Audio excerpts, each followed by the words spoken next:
जो पूछा उसका जवाब दो ना, फिर तुम क्या करोगे? श्री ये पॉसिबल नहीं है। मेरे पिताजी और मेरा छोटा भाई काफी टाइम पहले इस दुनिया को छोड़ के चले गए, पर अचानक से तुम आज ये सब क्यों पूछ रही हो? अच्छा राजू, एक बार आना जरा।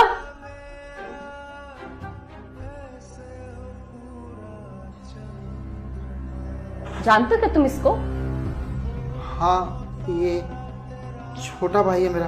पर राजू, तू यहाँ शहर में क्या कर रहा है? तू तो गांव में था ना, पिताजी के पास। उनको छोड़ के तू यहाँ क्यों आ गया? भैया, आप 2 साल से शहर में रह रहे हैं। 1 साल तो आपने सही से पैसे भेजे, सब कुछ किया, पर अगले साल से ही आपसे कांटेक्ट तक नहीं हो पाया। यहाँ तक कि आपने नंबर तक बदल दिया। जब भी मैं बाबूजी कॉल करते थे, आपका नंबर ही नहीं लगता था।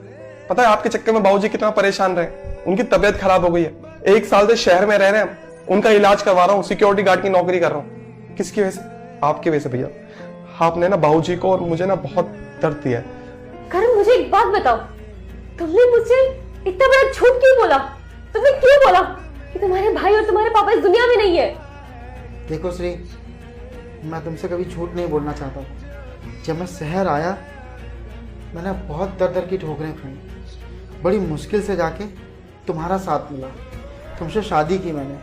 शादी करने के बाद ये बिजनेस सेटअप किया, और पूरे 1 साल तक मैंने घर पे पैसे भेजे, पर तुम बार बार मुझसे एक ही बात पूछती रहती थी, ये पैसा कहाँ जाता है, पैसा कहाँ जाता है। मैं नहीं चाहता था कि तुम्हें ये पता लगे कि मैं एक गरीब घर से हूँ, गांव से आया हूँ मैं।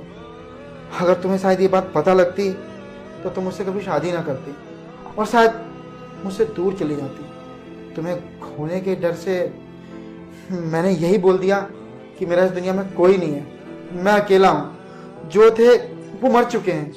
लेकिन करण, तुम्हें मुझसे शादी करने के लिए झूठ बोलने की जरूरत नहीं थी। तुम चाहे जैसे भी फैमिली से थे, चाहे कुछ भी थे, मैं थी तुम्हारे साथ। एक बार सच तो बोल के देखते मुझसे। तुमने मेरी वजह से, हमारे फ्यूचर की वजह से अपने घर वालों सबको छोड़ दिया। उस बाप को छोड़ दिया जिसने तुमसे इतना प्यार करा, तुम्हें पढ़ाया लिखाया, इस काबिल बनाया। और अपने छोटे भाई को, वो तो तुम्हारे ही भरोसे था ना। तुम्हें ऐसा नहीं करना चाहिए था ना करण। तुम बिल्कुल सही कह रही हो, लेकिन मैं तुम्हारे प्यार में सेल्फिश हो गया था, इसीलिए मैं अपने घर वालों तक को भूल गया। पर अब मुझे रियलाइज हो रहा है कि मैंने जो भी किया बहुत गलत किया।